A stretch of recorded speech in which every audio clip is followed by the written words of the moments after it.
Assalamualaikum warahmatullahi wabarakatuh. Perkenalkan, nama saya Siska Rizkiana, nomor induk mahasiswa 932606220 dari kelas PGMI 2B. Di sini saya akan membahas hal-hal yang terkait dengan kurban. Dalam video ini, saya akan membahas tentang hukum, kriteria, peralatan, tata cara, waktu, dan distribusi. Yang pertama, hukum kurban. Hukum kurban adalah sunnah muakkad, yaitu ibadah sunnah yang sangat dianjurkan dan diutamakan, bahkan mendekati wajib bagi yang mampu. Maka dirikanlah sholat karena Tuhanmu dan berkurbanlah atau sebagai ibadah dan mendekatkan diri pada Allah. Al-Quran Surat Al-Kautsar ayat 2. Yang kedua, kriteria kurban. Hewan yang bisa dikurbankan antara lain sapi, unta, domba, dan kambing. Yang pertama, hewan hasil ternak.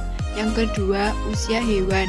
Domba yang digunakan harus mencapai minimal usia 1 tahun lebih atau sudah berganti giginya. Kambing, usianya harus mencapai minimal 2 tahun lebih. Sapi atau kerbau harus mencapai minimal 2 tahun lebih. Unta, usianya harus mencapai 5 tahun atau lebih. Yang ketiga, hewan sehat dan tidak cacat, tidak seperti hewan yang matanya buta, hewan yang fisiknya sakit, hewan yang kakinya pincang, hewan yang badannya kurus, hewan yang putus telinga dan ekornya. Yang keempat, sapi dan kerbau untuk 7 orang, domba dan kambing untuk 1 orang.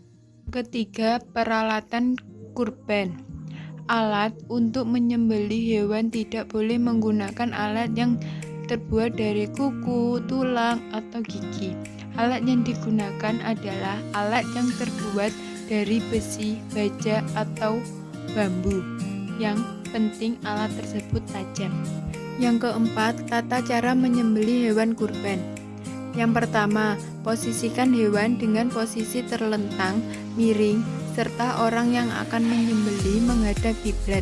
Yang kedua, setelah itu bacalah basmalah secara lengkap. Bismillahirrohmanirrohim. Kemudian bacalah sholawat Nabi, disunahkan membaca 3-7 kali. Yang keempat, selanjutnya membaca takbir sebanyak 3 kali secara bersama-sama, baik yang menyembelih atau yang menyaksikan. Yang kelima, baca doa untuk menyembelih hewan kurban. Yang keenam, selesai berdoa, potong gunakan pisau yang tajam dan bersih dari karat agar hewan tidak tersiksa atau merasa sakit. Yang kelima, waktu. Waktu menyembelih hewan kurban ada 4 hari, yaitu hari Idul Adha pada tanggal 10 Zulhijjah setelah dilaksanakan sholat Idul Adha, dan hari-hari tasyrik yaitu tanggal 11, 12, dan 13 Zulhijjah. Yang keenam, distribusi. Adapun 3 kelompok orang yang berhak menerima daging kurban, diantaranya yang pertama, orang yang berkurban dan keluarganya.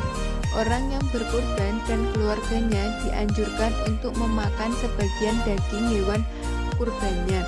Hal ini dikarenakan Nabi SAW pernah memakan daging dari hewan kurbannya sendiri.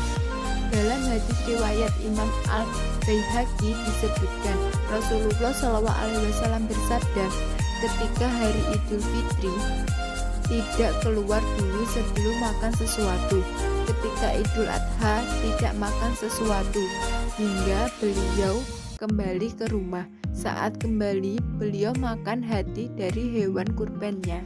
Kedua, teman, kerabat, dan tetangga sekitar.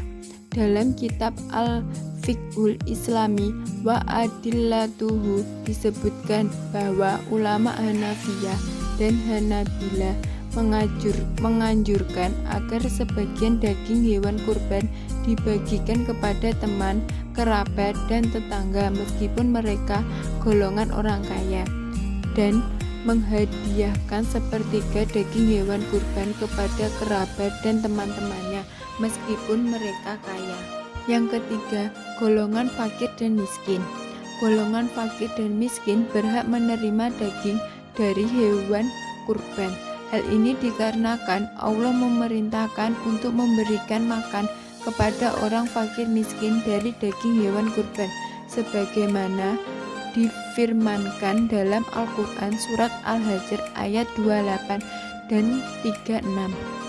Sekian video pembahasan tentang hal-hal yang terkait dalam kurban. Mohon maaf apabila ada kesalahan. Wassalamualaikum warahmatullahi wabarakatuh.